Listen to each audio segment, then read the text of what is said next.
Emolduras quadradas e coloridas, diversos rostos de jovens de etnias e gêneros diferentes. Apresentadores. E aí, família, beleza? Fala aí na área, tamo junto? Vamos junto. Na tela. Fala aí. Chamada. No sarau, a música da Eluna. O ator Tadeu Di Pietro não era assim. No Sou Mais Você, a Evelyn superou uma perda e agora pratica solidariedade. Literatura brasileira no quiz cultural. No Faz o Pix, porque o preço da gasolina depende do cenário internacional. E no Fala aí, o que é família? Afetos e conflitos em casa. A ausência de pai ou mãe. Se liga. Na tela. Fala aí. Giulia Gianola. E aí, tudo bem, pessoal? A Eluna quer mudar o cenário nacional do hip hop e ver mais mulheres no palco. Daniel Santos. Ela é cantora, compositora e professora de canto. E segue forte nas raízes R&B. Dá uma olhada no sarau. Sarau. Eluna. Música no ar. Canta em um parque arborizado.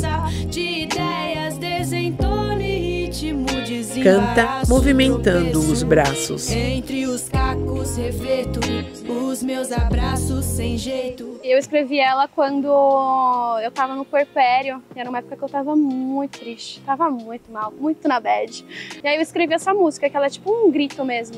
E a culpa da minha inconstância vem de outros planetas. Essa é a minha essência. Você dizia que a culpa da minha inconstância vem de outros planetas. Eu costumo dizer Cartas que de tarô. é espiritual até você escolher o seu nome. E aí eu tenho uma conexão muito forte com a lua, né? Eu tenho esse rolê esotérico de acreditar que as fases da lua influenciam no meu modo de ser e eu queria trazer isso pro meu trabalho. Você Música no ar. Eu no ar, você no ar, soar, crua, ser, suar. Eu no ar, você luar. Comecei a entender quais são as estéticas de som que eu gostava, né? E aí eu comecei a fazer o gênero R&B sem saber que era hip hop, sabe? Me prova. Música vulnerável. Saciei minhas gotas. E se você Maquiada, canta com seriedade. do nosso passado eu vou me despedir. Elas falam sobre relações, sobre emoções, sobre desejos. As minhas músicas, elas tendem muito a ir para esse lado, porque eu sou uma pessoa pisciana, né? Eu acredito em signos e eu sou pisciana e eu sou muito água, sabe? Eu me perco, assim, nos meus sentimentos e eu transformo eles em canções. Desejo falta da sua Música fala macia, no da ar. minha cama vazia que não preenche os meus espaços, nem meus versos, é o inverso. Quanto mais eu falo, mais o sentimento eu calo, mais eu sinto um gosto amargo, mais te quero do meu lado, mais eu já te fiz tanto mal, meu bem, meu bem. Na tela. Fala aí, Giulia. A velhinha de Taubaté é uma das personagens mais conhecidas da nossa literatura. Daniel. O autor usou o humor para criticar o último governo da ditadura militar. A velhinha ingênua acreditava em tudo que o governo dizia. Saiba que é um escritor que criou a velhinha no quiz cultural. Manda ver, Giulia. Na tela colorida. Quiz. Giulia. Você já ouviu falar nos booktokers? São tiktokers que comentam e indicam livros. Esses vídeos viraram um fenômeno nas redes sociais e ajudam a vender muitos livros e disseminar literatura pelo país. Bora ver se a galera conhece? E você consome conteúdo sobre literatura nas redes sociais, no TikTok, de repente? Toninho. Não muito, acho que eu deveria fazer mais isso. Mariane. Curto, mas eu acho que tudo em excesso não é tão bom. Então acho que tem que ter limitações, até pra mim, assim. Eu usava muito. Você curte literatura brasileira? Tem algum livro que te marcou? Marisa. Eu gosto de Monteiro Lobato. Matheus. Triste Sim de Policarpo Quaresma, que foi o mais recente. Eu curti isso muito, na época da faculdade, do estudo. Mas vamos lá, vou te fazer duas perguntinhas sobre literatura brasileira. Gênero textual curto, que se trata de acontecimentos corriqueiros do cotidiano. De que gênero literário a gente tá falando? Letra A, prosa. Letra B, crônica. Letra C, verso. Ou letra D, romance? Matheus. Crônica. Uma prosa? Marisa. Prosa. Resposta certa, muito bem. Obrigado. Era Crônica, resposta B. Mas tudo bem, vamos ver se você tem mais sorte na segunda. Um dos seus principais livros, As Meninas, virou um filme em 1995. Quem é essa escritora? Letra A, Clarice Lispector. Letra B, Maria Mariana. Letra C, Aline Bey. Ou letra D, Lígia Fagundes Telles? Toninho. Não tenho a menor. Clarice, chutei. Aline Bey, eu tô chutando real, não? Chutou errado. Resposta Matheus. errada. Letra D. Resposta certa. Do chute. Vai ganhar um suquinho pela sua resposta certa. Família Brasil, As Cobras, A Velhinha de Taubaté e O Analista de Bagé são personagens de qual escritor brasileiro? Letra A, Luiz Fernando Veríssimo. Letra B, Mário Prata. Letra C, Vinícius de Moraes. Ou letra D, Érico Veríssimo? Toninho. Eu vou chutar de novo, tá? Igual eu fazia no Enem. Marisa. Vinícius de Moraes? A C. Errou. Mariane. Letra A. Luiz Fernando Veríssimo? É. Acertou! Um brinde pra você se refrescar nesse calor. Ficar nesse calor, muito obrigada, viu? Na tela, fala aí, Daniel. Fala aí, família. O que é uma família? É um pouco dos dois, você conviver e você ter essa relação de sangue. Carlos. Porque você pode ser família de alguém que você convive muito e não tem relação de sangue, mas você não pode deixar de ser família de alguém que você tem relação de sangue. Ellen. Tem família que é só mãe, família que é só pai, que é mãe e pai, e que é pai, mãe, ou que não tem nenhum pai nem uma mãe, é avô criando. Eu sou um pouco conservadora, né? Bruna. Então, pra mim, o estilo certo de família é pai, mãe e filho. E filhos. Família margarina. Bruna. O modelo certo de família é aquela família que te ama incondicionalmente, te respeita, te apoia e te acolhe. Renata. Não existe nenhum modelo certo de família. Na tela, fala aí, Daniel. Com quem você mora? Jorge. Eu moro com meu pai, com a minha madrasta. Lucas. Moro com meu pai e meu irmão. Ronaldo. Com a minha avó. Moro com a minha mãe. Leonardo. Com meu avô.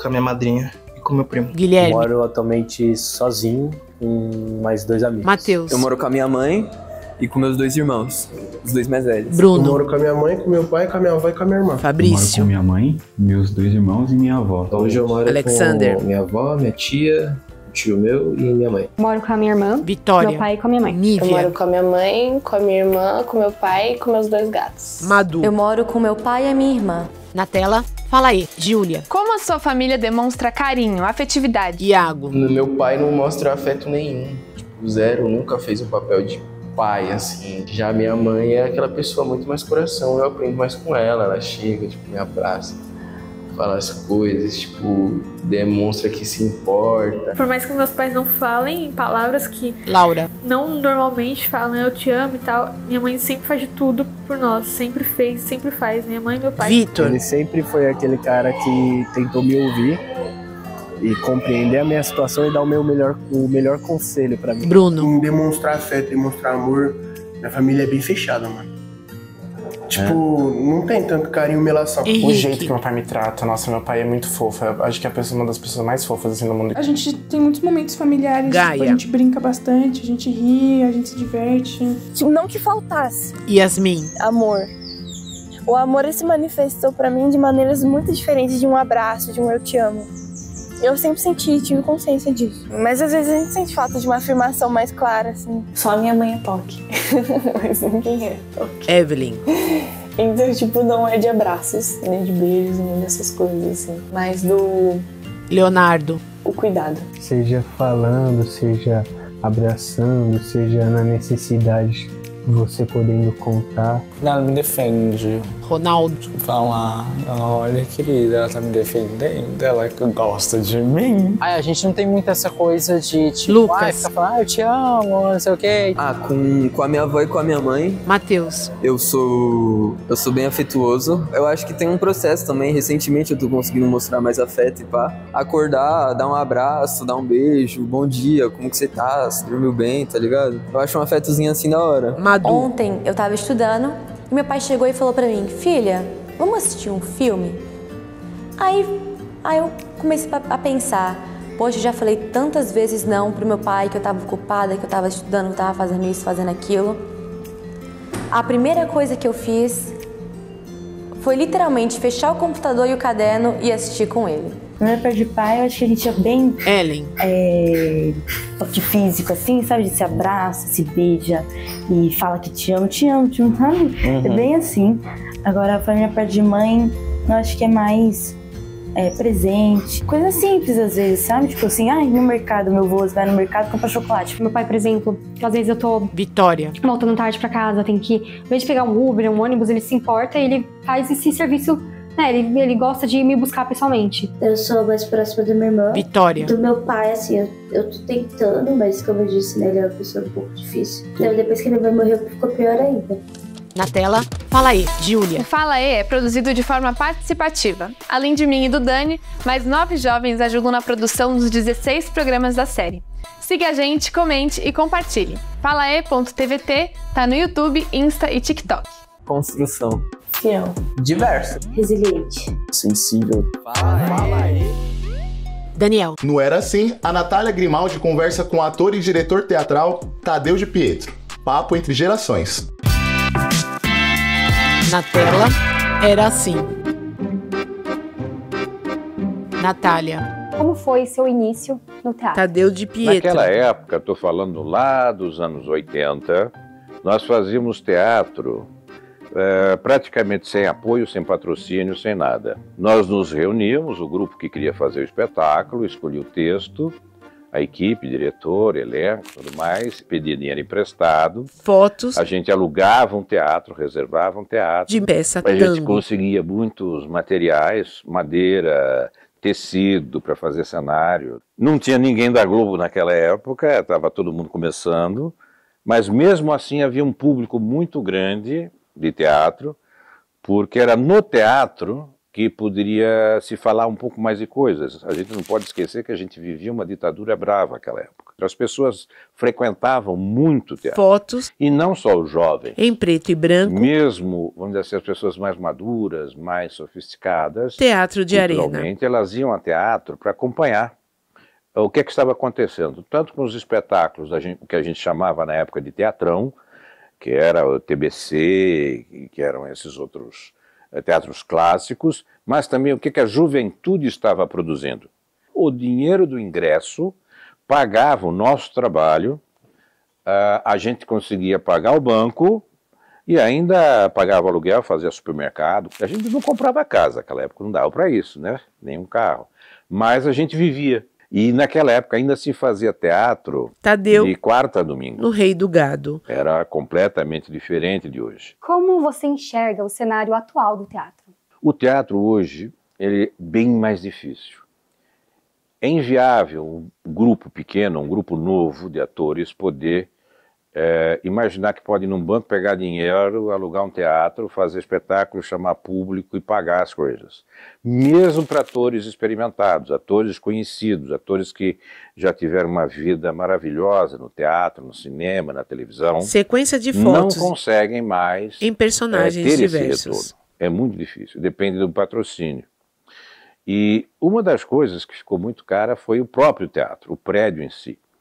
Porque todos acostumaram, aqueles que se mantiveram, né, os grandes, a contar com as leis. Se você monta um espetáculo, você tem que ter lei, a lei vai te pagar o valor do espetáculo. Então as produções hoje ou elas estão associadas a apoios e patrocínios específicos, ou a grupos bem pequenos ou jovens que fazem as suas produções praticamente no sacrifício. Uma boa parte dos teatros fechou, virou igreja ou virou qualquer outra coisa, e começaram a surgir teatrinhos bem pequenos que é para poder manter o processo de produção. E o teatro está muito difícil de ser mantido hoje, porque as experiências teatrais, elas dependem de um público ávido de uma nova experiência. O público do teatro mudou muito, ele está muito fracionado. Tem gente que gosta apenas do teatro musical, tem gente que gosta apenas dos clássicos, que já é o público mais maduro, tem um público que gosta de tudo, e o público jovem perdeu o contato com o teatro. Salvo os grandes espetáculos que têm um apelo midiático altíssimo, os outros grupos que fazem o teatro experimental, o teatro jovem, tem muita dificuldade de poder alcançar todos esses públicos. Você iria me perguntar se o teatro vai acabar. Eu quero dizer para você que justamente por tudo isso que está acontecendo, o teatro vai sobreviver. Eu acho que o virtual substituiu tanto as relações entre as pessoas, entre tudo. Sequência de fotos. As pessoas estão precisando do contato presencial, vivencial, olho no olho. E só o teatro oferece isso.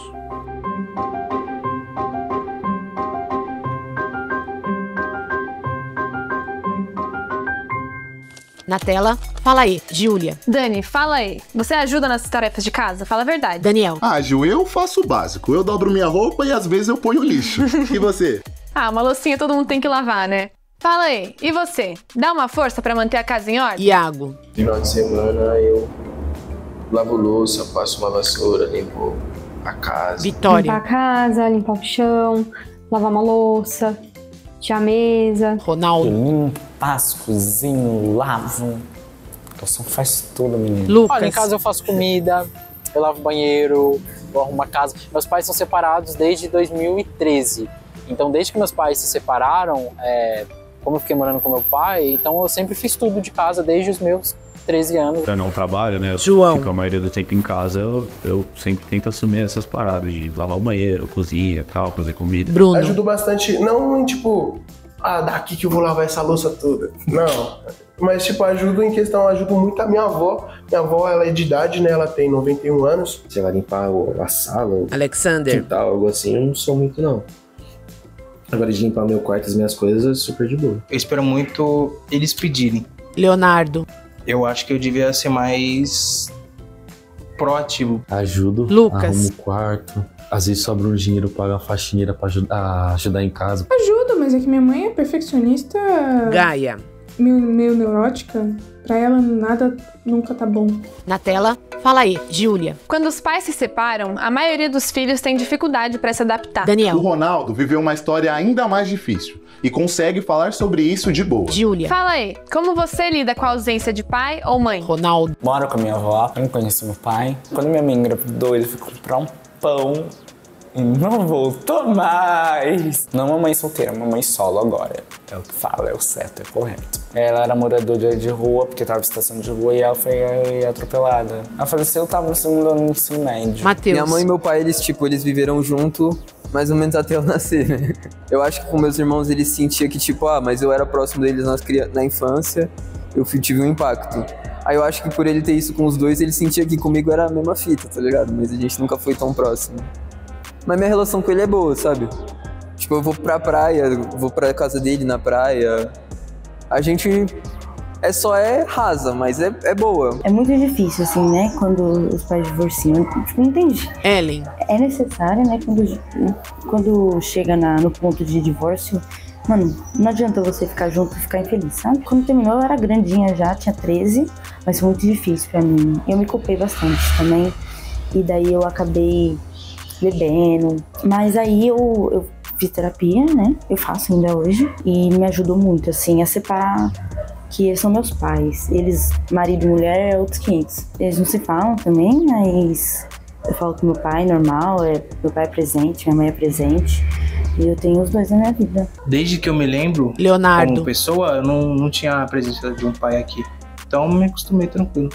Tipo, não foi um baque pra mim como se eu tivesse, 15 anos e meu pai foi embora, sabe? Aí esse é difícil. Ela teve 2 papéis, né? Querendo ou não. Ela teve o papel de mãe e o papel de pai. E assim, muitas casas no Brasil. A mãe sempre tem um papel dobrado. Eu moro com meu pai e a minha irmã. Madu. Mora nós 3 já há um tempo. Minha mãe mora na Espanha. Poxa, você não ficou com a sua mãe? Bom, eu e a minha irmã, a gente sempre foi muito próxima do meu pai, porque o meu pai pode-se dizer que foi mais presente na nossa vida. Sinto falta da minha mãe? Sinto muito. Eu acho que todo mundo que convive comigo percebe isso, mas eu tenho uma relação muito boa com eles. Se dão bem, graças a Deus. E é um elo que eles têm, eles não podem romper isso porque tem 2 filhas. Quando meus pais se separaram, quando eu tinha 11 anos, foi bom, eu gostei, foi uma relação até engraçada minha, eu fiquei feliz. Eu acho que o meu pensamento se voltou muito para aquela coisa 2 presentes, sabe?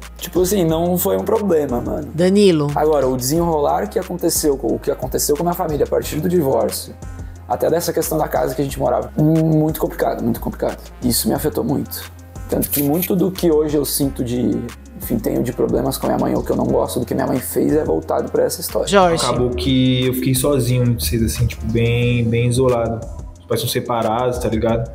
E isso foi bem nesse momento de separação, foi quando eu tava entrando na pré-adolescência. E eu fiquei no meio disso, tá ligado? E era bem difícil pra mim lidar com os conflitos, de coisas de pensão, de onde eu vou morar, onde eu vou ficar. Também aquele descostume de não ver mais meu pai chegar, de não ver mais saber que minha mãe vai estar aqui e tal. Então aí eu decidi que eu ia ver algumas coisas por mim mesmo, tá ligado? E fui fazer várias fitas, viver mesmo, tá pela rua, andar de bicicleta, ser um moleque um pouco mais... tipo, bagulho de liberdade, assim, sempre foi uma parada pra mim. Então eu sempre queria ser livre, tá ligado? Pra ir, né? Descobrir que não sou, né? Na tela, Fala aí, Daniel. Siga o Fala aí nas nossas redes sociais. falae.tpt, no YouTube, Insta e TikTok. Comente e compartilhe. Aprendiz. Alegria. Curiosa. Diferente. Ganhador. Fala aí. Daniel. O Lucas Toso criou o portal Controles Voadores. Júlia. Ele mantém um podcast para divulgar jogos independentes e falar com desenvolvedores de jogos indies brasileiros. É o gamer de hoje. Em tela colorida, gamer. Fotos em eventos, Lucas Toso. Eu vejo muito o videogame, ele é um meio, né? Ele não é um entretenimento, ele não é só isso, né? Ele é um meio de produzir conteúdo, ele é um meio de produzir obras, assim como o cinema, assim como a música, assim como a literatura. Em estúdio. Então é importante a gente ter um olhar, ter uma visão assim sobre a produção brasileira que está sendo feita, porque assim como a gente sempre fala, né, sobre cinema brasileiro, sobre literatura brasileira, a gente precisa dar espaço, a gente precisa dar visibilidade para fazer esse cenário crescer cada vez mais. E eu podia aqui também ficar horas falando sobre questão financeira, o quanto que jogos nos últimos anos vem sendo um mercado que é maior que o próprio cinema, assim, mundialmente falando, né? E no Brasil não é diferente, assim, o mercado brasileiro de desenvolvimento de jogos vem crescendo cada vez mais. Jogos na tela. Eu trabalhei com jornalismo de games e dentro desse, né, trabalhando num portal mainstream que cobre, assim, jogos e videogames, eu vi que não tinha muito espaço para falar sobre jogos brasileiros, né, sobre jogos independentes brasileiros. Foi daí que eu criei o Controles Voadores, que é o meu portal e podcast, né, sobre jogos brasileiros, com um foco 100% em jogos brasileiros e principalmente nos desenvolvedores. Então é um projeto para divulgação mesmo de jogos assim e desenvolvimento brasileiro, né? Com bastante foco em conhecer os desenvolvedores, quem eles são, de onde eles vêm, a trajetória desse pessoal, por que eles foram fazer, né, videogame. Fotos abraçados. Eu jogo os jogos, né, que eu vou entrevistar os desenvolvedores, destrincho bem esses jogos, assim, ouço bastante conteúdo deles previamente feito também, assim, se for em algum outro podcast, alguma outra coisa, assim, jogos na tela. Tento fazer uma pesquisa bem extensa, assim, sobre a trajetória desses desenvolvedores para tentar entender também um pouco mais de onde que eles vêm, assim. Como eu falei, eu gosto bastante de trazer um lado um pouco mais além do entretenimento dentro dos jogos, né? O jogo enquanto voz política, enquanto ferramenta sociocultural e educacional também. Então eu gosto sempre também de trazer esse tipo de episódio pro Controle, sabe? Falar com desenvolvedores que também são professores ou pessoas que fazem jogos educativos. Mas fora da internet, a minha intenção é cada vez mais conseguir promover esses encontros mais físicos, assim. Entrar na conversa sobre fliperamas também, que é uma conversa muito legal de levar videogame pra rua, né? Fliperama, assim, pra levar os jogos brasileiros também para eventos e para espaços sociais, assim. E cada vez mais promover esses encontros, promover essas trocas de desenvolvedores pessoalmente também, para não depender só ali da internet e conseguir criar redes fora dela. Na tela, Fala aí, Júlia. Sempre que acontece um aumento no preço da gasolina, ouvimos que o motivo são os preços internacionais. A Jennifer Andrade explica no Faz o Pix.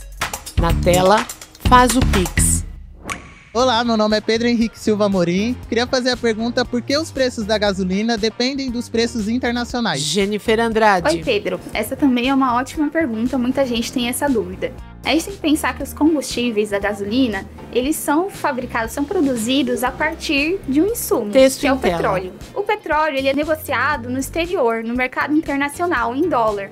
E como ele faz parte do preço, do custo de produção da gasolina, a gasolina acaba sendo associada diretamente ao dólar, ao preço do barril de petróleo. Muita gente se pergunta também por que a gente precisa importar derivados de petróleo, gasolina, se a gente tem nossa produção aqui de petróleo. Texto em tela. Isso acontece porque o Brasil ele não tem a capacidade de refino suficiente. Então a gente acaba produzindo esse petróleo, vendendo ele para o exterior e tendo que importar esses derivados, importar o combustível. E quando a gente fala de importação, a gente está falando de negociações feitas em dólar. Então a variação do dólar no exterior, a variação do petróleo no exterior acaba tendo que ser incorporado no custo aqui da nossa produção, da nossa gasolina, e ele vai ali direto para a bomba. Subiu o preço do petróleo no exterior ou subiu o dólar, isso acaba sendo passado ali para o consumidor. Na tela, fala aí, Júlia. A Evelyn Batista é uma sobrevivente. Quando tinha 16 para 17 anos, desenvolveu uma infecção generalizada e perdeu uma perna. Daniel. Conseguiu uma prótese graças a uma vaquinha virtual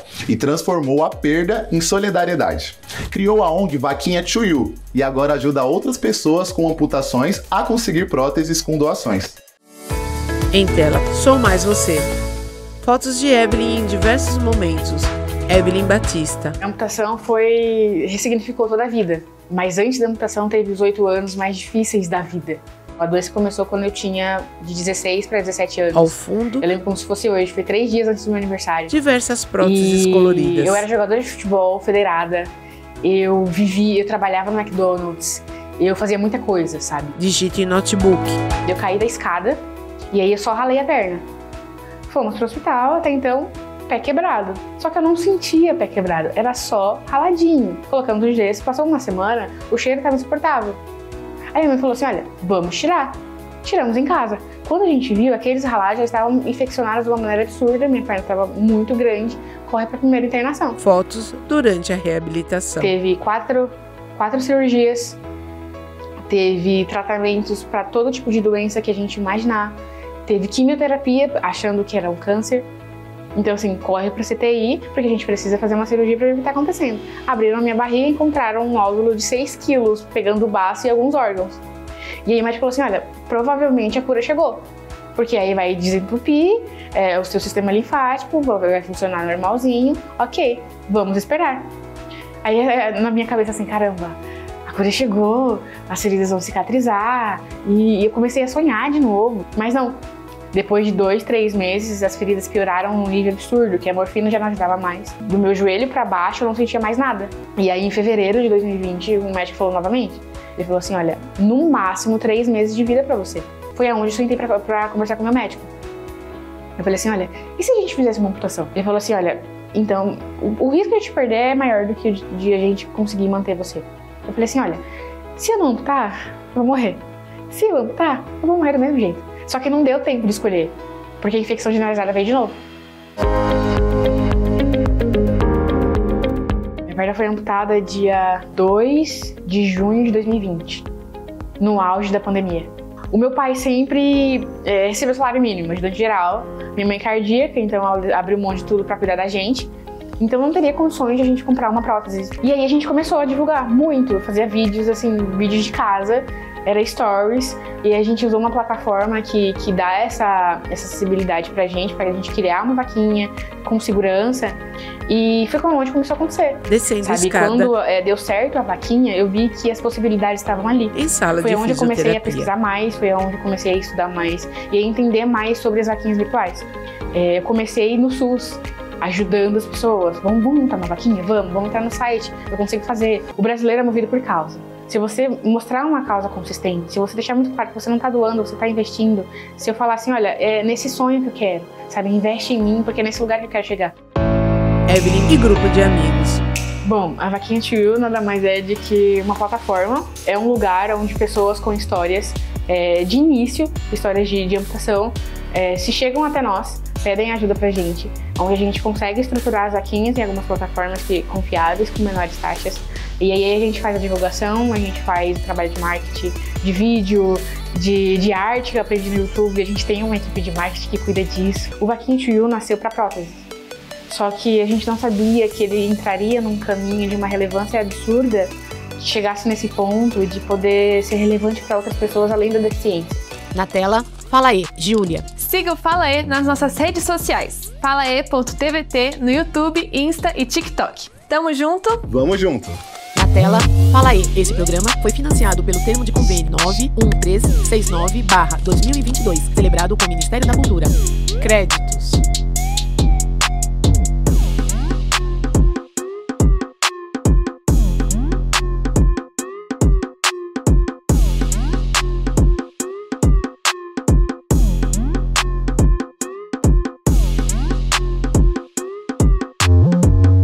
Lei Paulo Gustavo, Ministério da Cultura, Governo Federal, Brasil, União e Reconstrução, TVT.